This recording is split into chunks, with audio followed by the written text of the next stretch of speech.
वसुधा का नेता कौन हुआ? भूखंड विजेता कौन हुआ? अतुलित यशक्रेता कौन हुआ? नवधर्म प्रणेता कौन हुआ? जिसने न कभी आराम किया, विघ्नों में रहकर नाम किया। हर हर महादेव। स्वागत है बच्चों आप सभी का हमारे YouTube चैनल महादेव ट्यूटोरियल में। बच्चों आज हम लोग बात करने वाले हैं रिफ्रैक्शन का नेक्स्ट टॉपिक। आज हम लोग बात करेंगे मैग्निफिकेशन का। तो बच्चों सबसे पहले हम लोग बात करते हैं लेंस फार्मूला होता क्या है। तो बच्चों लेंस फार्मूला आप देख पा रहे हैं 1/v - 1/u = 1/f होता है। अब यहाँ पे समझने वाली बात है ये v क्या है, u क्या है और f क्या है। बच्चों v का मतलब होता है इमेज डिस्टेंस, u का मतलब ऑब्जेक्ट डिस्टेंस और f का मतलब फोकल लेंथ। अब यहाँ पे ये फॉर्मूला जब हम लोग यूज करेंगे तो खास हम लोगों को ध्यान ये रखना होता है जो भी डाटा इस फॉर्मूला में पुट करेंगे उस डाटा का प्रॉपर साइन के साथ डालना है। ठीक है, इसलिए मैंने यहाँ पे लिख दिया है the value of the known parameter should be used with their proper sign. जो डाटा आप जानते हैं जो नोन पैरामीटर है that must be used with their proper sign. और वैसा वैल्यू वैसा पैरामीटर जिसका वैल्यू आपके पास नहीं है ऐसे पैरामीटर का साइन आप पुट नहीं करेंगे। No sign should be used with unknown parameter. वैसा पैरामीटर जैसे मान लीजिए मैं कहूँ v का वैल्यू और v का वैल्यू आपके पास क्वेश्चन में नहीं है तो v का आप साइन नहीं डालेंगे। ठीक है, अननोन वैल्यू का साइन हम लोग पुट नहीं करते हैं। चलिए आगे बात करते हैं मैग्निफिकेशन बाय लेंस। बच्चों मैग्निफिकेशन का सिंपल सा मतलब क्या होता है, जो ratio of height of image to the height of object. यह एक मैग्निफिकेशन एक रेशियो है जिसमें इमेज का हाइट और ऑब्जेक्ट के हाइट का रेशियो निकालते हैं। बच्चों इसको हम लोग रिप्रेजेंट करते हैं m = hi/h0। hi का मतलब हाइट ऑफ इमेज, h0 का मतलब हाइट ऑफ ऑब्जेक्ट। इसी को हम लोग h2/h1 भी रिप्रेजेंट करते हैं। ठीक है, h2 का मतलब हाइट ऑफ इमेज और h1 का मतलब हाइट ऑफ ऑब्जेक्ट। बच्चों ये तो मैग्निफिकेशन का एक फॉर्मूला हो गया, कैसे हाइट के फॉर्म में। एक लीनियर मैग्निफिकेशन भी होता है। लीनियर मैग्निफिकेशन का मतलब है ratio of image distance to the object distance. तो मैग्निफिकेशन इक्वल टू मैंने लिखा image distance divided by object distance, और इमेज डिस्टेंस को v से रिप्रेजेंट करते हैं, ऑब्जेक्ट डिस्टेंस को u से रिप्रेजेंट करते हैं। m = मैंने लिखा v/u। अब यहाँ पे m = hi/h0 और यहाँ पे m = v/u।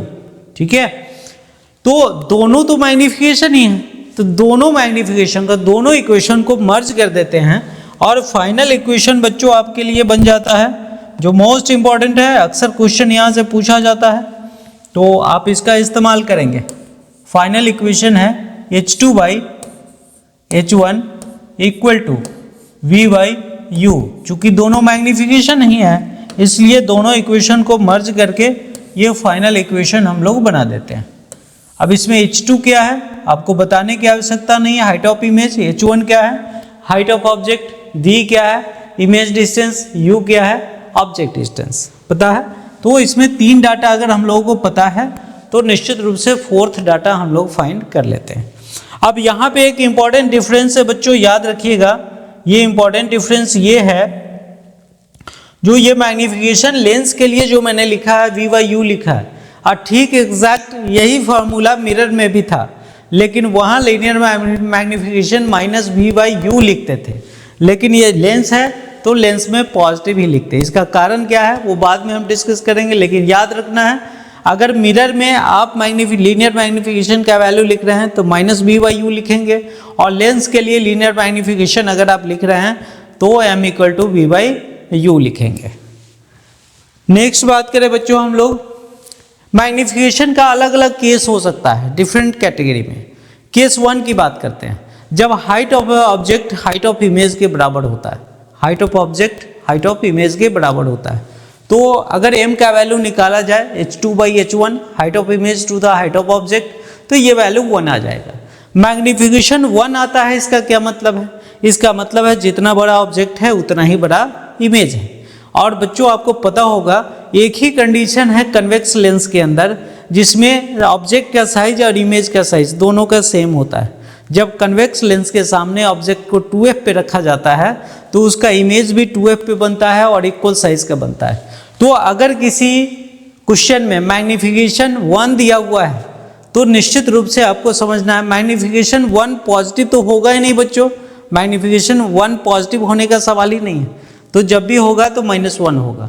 तो मैग्नीफिकेशन एटलीस्ट 1 है तो लेंस निश्चित रूप से बच्चों क्या होगा, कौन सा लेंस होगा वो, तो लेंस होगा निश्चित रूप से कन्वेक्स लेंस होगा, कन्वेक्स लेंस होगा। और मैग्नीफिकेशन कैसा होगा बच्चों, मैग्नीफिकेशन इसका निगेटिव होगा। याद रखना है मैग्नीफिकेशन अगर 1 आता है तो वो निगेटिव वैल्यू ही होगा, बिकॉज जब ऑब्जेक्ट को 2f पे आप रखते हैं तो इमेज भी 2f पे बनता है और इन्वर्टेड बनता है, रियल बनता है, इसलिए मैग्नीफिकेशन हम लोगों को निगेटिव लेना पड़ता है।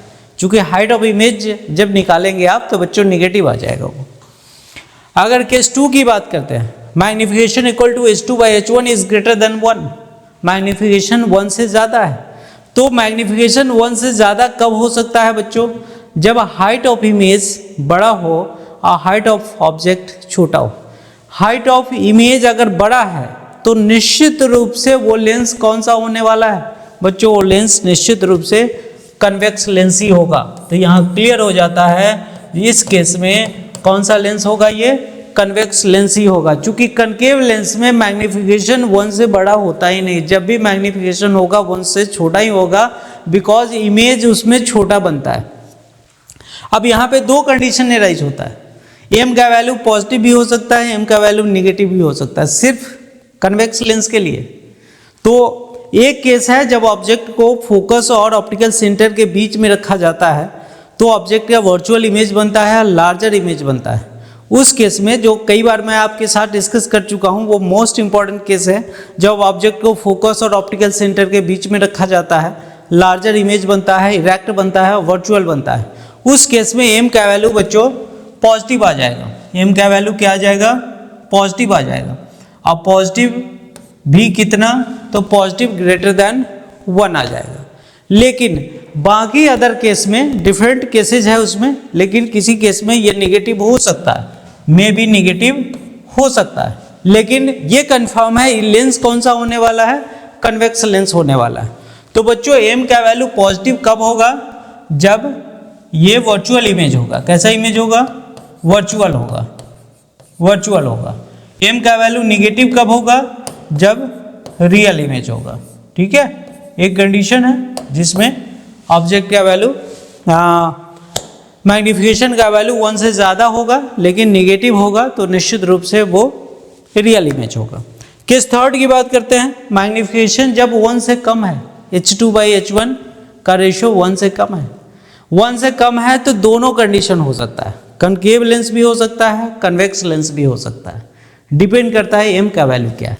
बच्चों एम का वैल्यू अगर पॉजिटिव है, एम का वैल्यू अगर पॉजिटिव ले लिया जाए तो निश्चित रूप से ये कौन सा लेंस होने वाला है, ये होने वाला है कनकेव लेंस। ठीक है, अगर मैग्नीफिकेशन का वैल्यू 1 से कम है और पॉजिटिव है तो वो होगा कनकेव लेंस। अगर एम का वैल्यू 1 से कम है और निगेटिव है तो निश्चित रूप से बच्चों ये क्या हो जाएगा, ये कन्वेक्स लेंस हो जाएगा, कन्वेक्स लेंस हो जाएगा। ठीक है, तो यहाँ पे मैंने बताया image of the height, image का हाइट जो होगा छोटा होगा in comparison to the height of object. Clear. Next बात करते हैं बच्चों, नेक्स्ट है मेरे पास power of the lens. Power of the lens का क्या मतलब है, reciprocal of focal length of the lens in metre.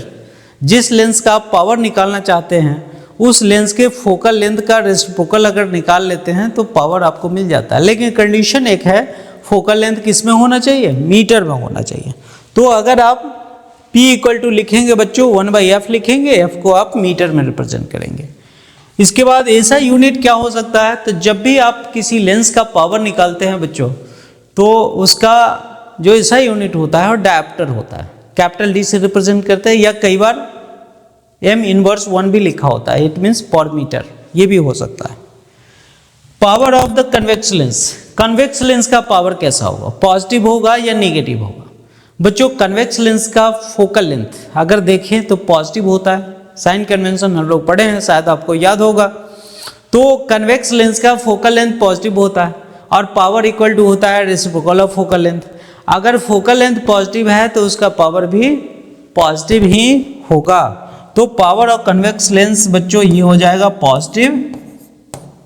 Positive और power of concave lens, concave lens का फोकल लेंथ नेगेटिव होता है। अगर फोकल लेंथ नेगेटिव है तो उसका पावर भी नेगेटिव ही होगा, क्योंकि पावर इक्वल टू होता है रेसिप्रोकल ऑफ फोकल लेंथ। तो कनकेव लेंस का फोकल लेंथ बच्चों ये होने वाला है नेगेटिव। चलिए नेक्स्ट बात करते हैं बच्चों हम लोग। यहां पे power of combination of lens, बहुत सारे लेंस को अगर एक साथ इकट्ठा करके कंबाइन कर दिया जाए तो उसका पावर कैसे निकालेंगे। बच्चों कॉम्बिनेशन ऑफ लेंस का जो पावर होता है वो सभी लेंस के अलजेब्रिक सम के बराबर होता है। अगर मान लिया जाए 2 3 4 3 मैंने कंसीडर कर लिया P1 P2 P3, 3 लेंस को लेकर के ज्वाइन कर दिया गया और तीनों का पावर P1 P2 और P3 है, तो बच्चों जो कॉम्बिनेशन बनेगा उसका जो पावर होगा P1 plus P2 plus P3 होगा। और जो कॉम्बिनेशन बनेगा उसका फोकल लेंथ क्या होगा, तो 1/f equal to 1/f1 plus 1/f2 plus 1/f3। तो यहां से फोकल लेंथ कॉम्बिनेशन का निकाला जा सकता है। बच्चों पावर का एक्चुअल मीनिंग क्या होता है, पावर का एक्चुअल मीनिंग क्या होता है, तो पावर का एक्चुअल मीनिंग है power of a lens means ability two degree of convergence और डिग्री ऑफ डाइवर्जेंस। जितना ज़्यादा पावर होगा उतना ही ज़्यादा कन्वर्जिंग पावर हो सकता है या उतना ही उसका डाइवर्जिंग पावर हो सकता है। ठीक है, पावर कहने का मतलब डिग्री ऑफ कन्वर्जेंस और डिग्री ऑफ डाइवर्जेंस। ठीक है बच्चों, अगर किसी लेंस का पावर मेजर करना है तो पावर मेजर करने के लिए एक इंस्ट्रूमेंट इस्तेमाल किया जाता है, उस इंस्ट्रूमेंट को हम लोग कहते हैं डायोप्टर मीटर। इंस्ट्रूमेंट का क्या नाम है बच्चों, डायोप्टर मीटर। डायोप्टर मीटर तो याद रखना है, एक इंस्ट्रूमेंट है, ये ऑप्टिकल इंस्ट्रूमेंट है जिसके द्वारा किसी भी लेंस के पावर को मेजर किया जा सकता है। ठीक है, आगे बात करते हैं बच्चों। नेक्स्ट टॉपिक है हम लोगों का द ह्यूमन आई। बच्चों ह्यूमन आई किसी बॉडी का मोस्ट सेंसिटिव ऑर्गन है जिसके द्वारा हम लोग अपने आसपास की चीज़ों को देख पाते हैं। अब यहाँ पे डायग्राम मैंने बताया है, आप देख सकते हैं आई का डायग्राम है, इसमें चीज़ों को मेंशन करने जा रहे हैं हम लोग। जैसे आप देख रहे हैं यहाँ पे नुकीला जो पार्ट निकला हुआ है, ये वाला पार्ट, ठीक है, इसको कहेंगे हम लोग आइरिस। ये क्या है, ये है आइरिस। फिर इसके नीचे आइरिस के आगे आप ये कर्व्ड स्ट्रक्चर देख रहे हैं बच्चों, इसका नाम है कॉर्निया। ये फ्रंट पार्ट होता है किसी भी आई का। ठीक है, कॉर्निया के लिए मैंने लिखा भी है transparent membrane present in front of the eye. यहाँ पे जो होल दिख रहा है इस होल को कहते हैं बच्चों प्यूपिल। इस होल को कहते हैं प्यूपिल। और इस होल का जो साइज है ये आइरिस कंट्रोल करता है। अगर मान लिया जाए ब्राइट लाइट में हम लोग जाते हैं तो ब्राइट लाइट में जो आइरिस मसल्स है वो कंट्रैक्ट हो जाता है और प्यूपिल का साइज छोटा होता है, जिसके कारण सर्टेन अमाउंट ऑफ लाइट ही आँख के अंदर जा पाता है। तो बच्चों प्यूपिल का साइज जो है अमाउंट ऑफ लाइट को कंट्रोल करता है, आँख के अंदर कितना अमाउंट ऑफ लाइट जाना चाहिए और नहीं जाना चाहिए। सपोज दैट हम लोग डीम लाइट में चले जाते हैं, डीम लाइट में जाने के बाद आँख को ज़्यादा लाइट की आवश्यकता है, तो वहाँ पे जो आइरिस है वो रिलैक्स हो जाता है और आइरिस के रिलैक्स होने के कारण जो ये आपको होल दिख रहा है ये बड़ा हो जाता है। होल बड़ा हो जाता है, फिर मैक्सिमम लाइट आँख के अंदर इन कर पाता है, फिर चीज़ों को देख पाते हैं। तो याद रखना है ब्राइट लाइट में प्यूपिल का साइज छोटा हो जाता है और डीम लाइट में प्यूपिल का साइज बड़ा हो जाता है। यहाँ पे इसके आगे लिक्विड आपको मिलेगा बच्चों, इसको कहते हैं अक्वस ह्यूमर। अक्वस ह्यूमर इसको कहते हैं अक्वस ह्यूमर। और बच्चों यहाँ पे आपको दिख रहा है ये मस्कुलर स्ट्रक्चर है, इसका नाम है सिलियरी मसल। क्या कहते हैं? Ciliary muscle. Ciliary muscle. और सिलियरी मसल्स का बेसिकली काम क्या होता है बच्चों?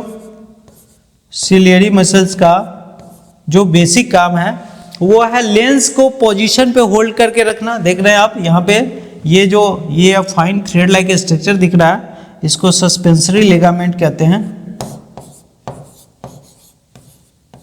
सस्पेंसरी लिगामेंट कहते हैं। Suspensory ligament. तो आइरिस सस्पेंसरी लिगामेंट की मदद, सिलियरी मसल्स सस्पेंसरी लिगामेंट की मदद से लेंस को पोजीशन पे होल्ड करके रखता है और जब भी जरूरत होती है तो आँख के फोकल लेंथ को बढ़ाता भी है, फोकल लेंथ को घटाता भी है। बच्चों किसी समय हम लोग नज़दीक के ऑब्जेक्ट को देख रहे होते हैं और ठीक उसी समय आँख नज़दीक की चीज़ों को देखने के लिए अडेप्टेड है, तुरंत हम लोग दूर की चीज़ों को देखते हैं। तो फिर से सिलियरी मसल्स को वर्क करके आँख को वो अडेप्ट करना पड़ता है ताकि मेरा आँख दूर की चीज़ों को देख पाए। तो सिलियरी मसल्स का एक वर्क हो गया लेंस को पोजीशन पे रखना और दूसरा वर्क है लेंस के फोकल लेंथ को टाइम टू टाइम चेंज करते रहना। नेक्स्ट यहाँ पे बात करें बच्चों, आई बॉल का जो प्रीवियस वॉल होता है, प्रीवियस बाउंड्री होता है, इसको कहते हैं रेटिना। रेटिना। रेटिना वो प्लेस है जहाँ पे ऑब्जेक्ट का इमेज बनता है, इन्वर्टेड इमेज बनता है। बच्चों रेटिना के अंदर दो तरह के सेल्स होते हैं, रॉड सेल्स और कोन सेल्स। इन्हीं रॉड सेल्स और कोन सेल्स के कारण हम लोग प्रॉपर चीज़ों को देख पाते हैं।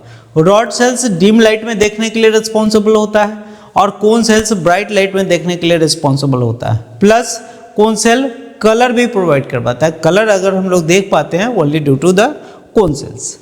बच्चों यहाँ पे एक जगह आप देख रहे हैं, यहाँ पे इसको कहते हैं ब्लाइंड स्पॉट, बिकॉज रेटिना के अंदर जो लाइट सेंसिटिव सेल्स है वो light sensitive sales blind spot पे ऑब्सेंट होता है, इसलिए कहते हैं इसको ब्लाइंड स्पॉट। आपसे पूछा जाए ब्लाइंड स्पॉट क्यों कहते हैं? क्योंकि लाइट सेंसिटिव सेल्स यहाँ पे एब्सेंट है।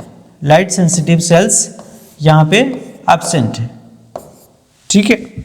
और यही वो जगह है ब्लाइंड स्पॉट का जहाँ से ऑप्टिक नर्व एराइज होता है। इसको क्या कहेंगे बच्चों? इसको कहेंगे हम लोग ऑप्टिक नर्व। ऑप्टिक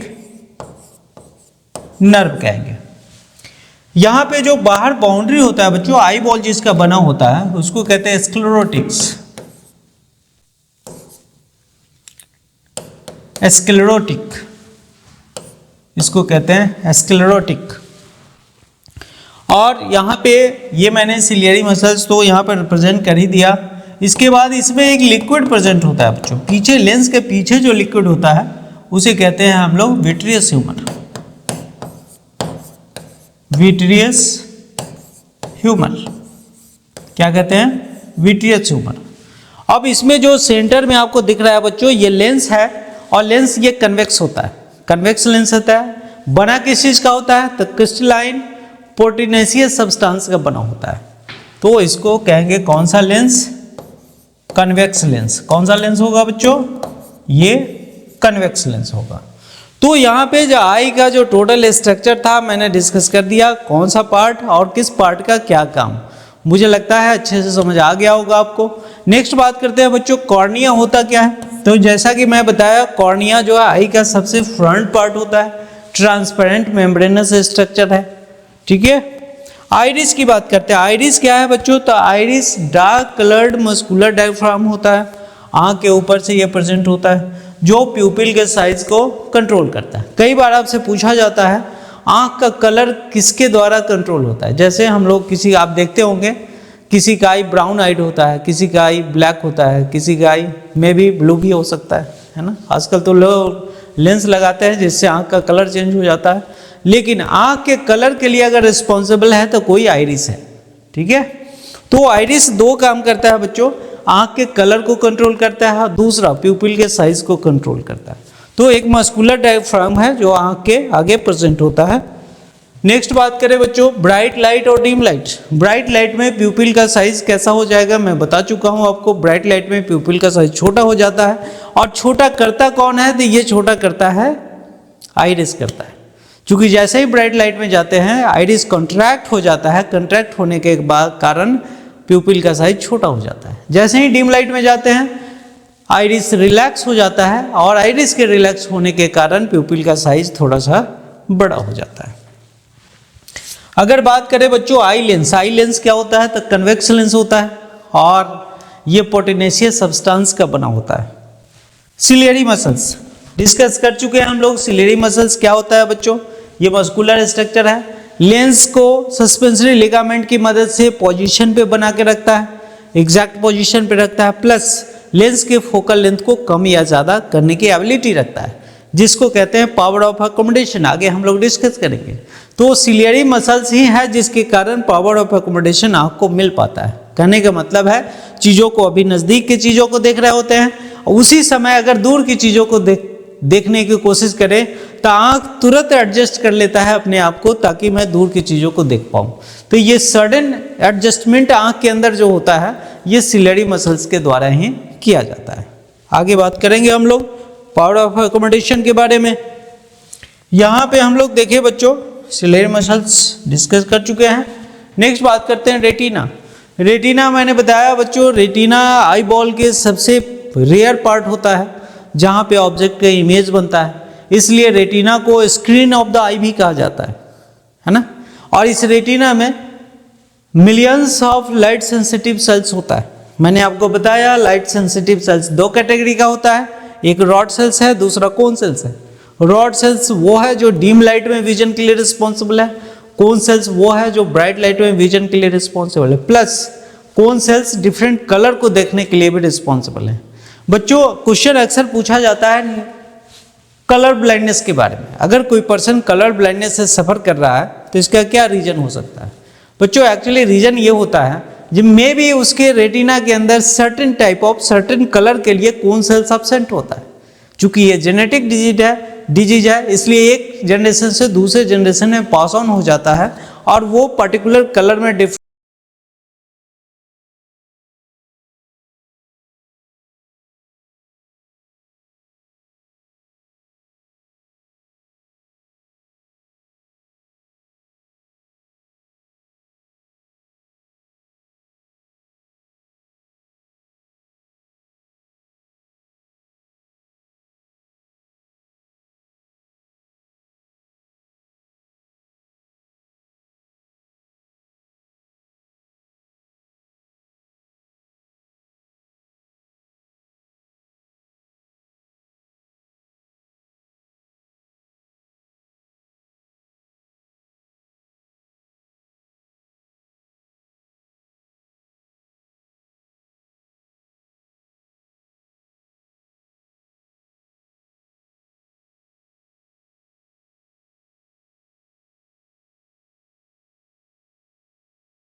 चेंज हो जाता है, जिसके कारण उसमें चेंजेस आप फील नहीं कर पाते हैं।